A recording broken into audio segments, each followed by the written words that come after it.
Brad. I'm Paul. And I'm Graham. I'm Phil.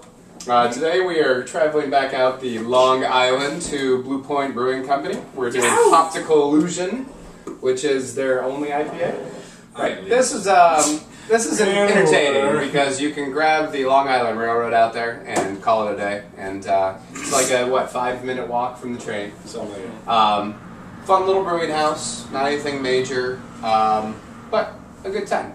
A pretty happening tasting room, if I remember correctly. A lot of people end up showing up. You guys seem to have a really nice time out there. It was good. I just remember hearing about it. I couldn't go. I had stuff to do. That's what I'm saying. So, yeah, Hoptical Illusion. Hello. That's pretty Phil, good. what do you think of this beer? I've always liked this one. It's very hoppy, which obviously Graham and I are big fans of the hops taste for it. So I think it's good. It's nice because you know, as far as the rest of them in the area, we see that it's like they've got Toasted Lager and then they've got Hoptical Illusion, are the two big ones that you can always find from Blue Point, and they're very different in their taste that go across, as opposed to some of the ones that have like pale ale and an IPA and blueberry and a blueberry that doesn't taste like crap, whatever, you know. But I like this. It's got good flavor on it. There's a little bit of malt on the back, but it's mostly hops, obviously, for Hoptical Illusion. So it's nice and bitter and flavorful. What I think is the hops are an illusion. Did you think of that? Graham. Other hop head. Right. Yeah, apparently I'm lumped in now. Hop half. Please. No, but I have fond memories of this beer because when I was in college and first getting into craft beer, a lot of my friends lived in Long Island. This is probably, if not the first or second brewery that I went to, like actual brewery tour I went on. And the brewery room literally did not change from when I went to it the first time to when we went to it last summer. And I remember, you know, having Toasted Lager and thinking that was craft beer. Blue Point Toasted Lager, you could buy it in Binghamton, you know, like $8 for a 6-pack or something, you know, which is expensive. And going down to the brewery and seeing all these other styles and being like, IP what? You know, what is it? What are all these beers that are up here? And then having, you know, being impressed by the oatmeal stout they had and then the blueberry lager, and then getting to this and being like, huh, this is strange. This tastes really bitter. What is this beer? You know, I hadn't had a beer as hoppy as this before, so this is actually probably my first introduction to IPAs. Strangely enough. Interesting. Easily forgotten, but probably the first one. And now, years later, yeah, I like it a lot. It's not as hoppy as like the other IPAs I say I love as much as I do this one, but it's still very hoppy, easily drinkable. A little bit maltier than the other IPAs I tend to go for. It's certainly more balanced. Not as refreshing as like the IPAs like, you know, Bengali Tiger or Smutty Nose IPA, you know, where I find like a very easy to drink because they're refreshing and hoppy. But, you know, still a good IPA from a good brewery. It's good IPA, get some hot flavor. I like it a lot. I'll buy it in a 6-pack. I enjoy it. It sits at home a lot. Boom! Review done. Kick. I like it. I wish it was a darker color. I think the color of it almost makes me think of a pale to a pilsner, which is interesting because I get a lot more hop taste to it. Yeah, a lot of malt in this at the end of it, and it was something I was going to bring up when you were describing it, is about how pale it is. It looks more like a pilsner in the glass and all that.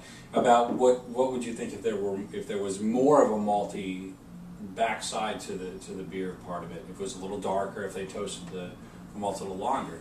I mean, obviously this is geared directly towards an IPA. It's very, very hoppy and whatever. I get a malt taste at the end, and I agree with but I agree with Graham in the fact that it's not that crisp and refreshing because of that malt taste. It lingers. Okay. Kind of like a lot like the Cigar City that we had last week, where it lingered. And that's when you said that, I was like, you know what, that's a great point. Is because Bengali Tiger crisp. Because it doesn't have that malt flavor on the back of it that kind of lingers with you, and I think that this does have that. It's a mild sweetness, breadiness. Right, it's almost like with the way that the mouthfeel for it is, it's a little sticky, but that's in a good way. Sticky is a better way to say it. You know what I'm saying? Like it's got that. Like with Torpedo and those really very, very hop part of it, it finishes very dry and very clean and whatever. And we actually said that was actually a bad thing, I think. Or it took away from it a little bit when we were reviewing it, I believe. Or at least I did. And so I like this a little bit because it rounds out the back end of the flavor a little bit better than some other beers. So, all right, so we're going to go ahead and review this. This is Blue Point Brewing Company, Hoptical Illusion. I'm going to give this a solid 7.5. It's not the best IPA that I've had, but it's good, it's solid, it's not as crisp as I'd like it to be, but it's good beer. Yeah, I'm going to agree with Brad. 7.5 exactly. It's, you know, I prefer poppier, but this certainly works. It certainly is tasty. I like hops, and I'm a hop head, but I like hops. You know, it works. So it's a nice hoppy beer that I'd buy. I'll pick it up. You know, I probably would do a 7.5. I think the only reason I'm going to go 8 is just because of memories, and because you know, your first brewery tour, your first IPA. You know, it might not be my favorite one now, but it gets an 8 for the memories.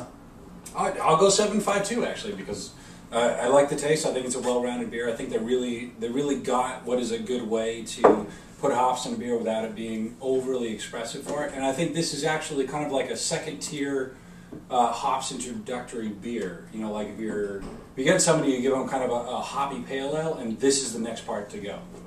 Is this one? Nice. Save. You like that? And that's on camera. Yeah, it is. Because this is the next way to go. Because then, you know, this is a little bit hoppier than what it is. Obviously, a little bit hoppier than what you had. A little less malt, but it's still in there, so it balances out. It's kind of like the next round in introducing somebody into what hops taste like for an IPA. Awesome. Thank you, Blue Point. Place it on your Blue Point. Keep up the good work.